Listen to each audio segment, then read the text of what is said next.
Is capitalist competition natural and good, or should there be systems in place to check it for the sake of our collective well-being? Should we band together to provide healthcare for the sick or pensions for the old? Should governments run businesses, and if so, which ones? The mail delivery business, the airport security business, the education business? Those are the places where industrial capitalism and socialism are still competing, and in that sense at least, the struggle continues.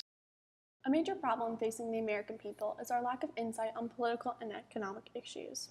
I decided to test my theory by gathering responses to what the American people think on socialism and capitalism, and here's what they said about socialism. When I say socialism, what do you think of? I think of handouts. Socialism is more government, less freedom. More bureaucracy, less liberty. More spending, less money for you. Europe, I guess. Bernie Sanders. The lack of the invisible hand, or Bernie Sanders. Also pretty bad. Other countries. Control. Socialism is government giving your money to others. That's the one where we share. I don't agree. No, I think you need to work hard for what you get. You need to work for, like, you just deserve what you get for, like, your work. Why? Because if someone's just going to sit on their ass all day, I don't want them to have my money. If I went out and worked hard for it, they don't deserve it. With the presidential race heating up, it is not surprising people associate socialism with Democratic Socialist Bernie Sanders.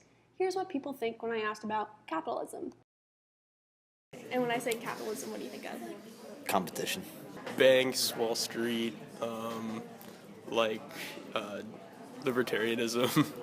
Good economic policy. Also pretty bad. America. Freedom. Capitalism. Well, whenever I think of capitalism, I think of me getting what I want. Me making the money that I want to make.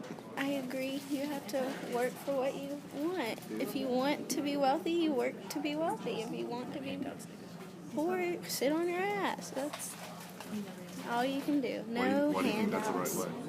Because if you just hand someone something, they're not going to do anything to work for it. It's going to ruin our economy. That's why we have so many people who sit on their ass and just get welfare, because they just have shit handed to them. But if they had to go out and do something about it, there would be less of that.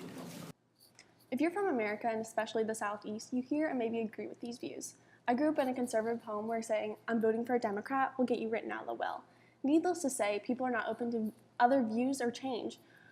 And that has never proven to be a good response. So opening up your mind to the possibility that there are other viable options to this current economic problem that we're facing in America is critical to solving it. To begin with, socialism is not what you think. Well, arguably the most misused theory of all time, socialism. The word is thrown around in popular culture and political discourse as both a pejorative and a compliment. But how can the same system be behind both the Nazi Party and Finland's world-class education system? What exactly is socialism? There are countless variations of socialism, but the two main parties are democratic socialism and Marxism. Democratic socialism is highly successful in practice in the Scandinavian countries, which includes a large welfare state and a capitalistic market. Marxism, on the other hand, is what is practiced in countries like Cuba and North Korea. This socialism comes to mind when most people are asked, what do you think of socialism? In this variation, the country is completely controlled by the government and looks like a communist regime, because it is.